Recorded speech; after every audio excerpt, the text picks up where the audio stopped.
పత్తి పంటలో ఎక్కువగా గ్లూఫోసినేట్ అమోనియం 13.5% ఎస్ఎల్ అనే కలుపు మందును వాడతారు. ఇది మార్కెట్లో స్వీట్ పవర్, ఫేరియో, బాస్టా, హైమాక్స్ పేర్లతో మార్కెట్లో అందుబాటులో ఉన్నాయి. ఈ కలుపు మందును ఎకరానికి 1 లీటర్ నుంచి 1.2 లీటర్లు స్ప్రే చేసుకోవాలి. లీటర్ నీటికి 7 నుంచి 10 ml చొప్పున కలుపుకొని స్ప్రే చేసుకోవాలి. ఈ కలుపు మందును పత్తి పంట మీద పడకుండా సాళ్ల మధ్యలో స్ప్రే చేసుకోవాలి. ఈ కలుపు మందు ధర 1 లీటర్కి 780 నుంచి 850 రూపాయల వరకు ఉంటుంది. ఈ కలుపు మందు స్ప్రే చేసిన 7 రోజుల తర్వాత కలుపు పూర్తిగా చనిపోయింది.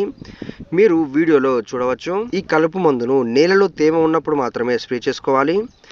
ఈ మందు స్ప్రే చేసిన 6 గంటల తర్వాత వర్షం పడినా కూడా మందు ప్రభావం అనేది తగ్గదు. 6 గంటలలో వర్షం పడే సూచనలు ఉంటే ఈ కలుపు మందును వాడకూడదు. ఈ కలుపు మందు నాన్ సెలెక్టివ్ హెర్బిసైడ్, అంటే ఈ కలుపు మందును ఏ మొక్కలపైన స్ప్రే చేస్తే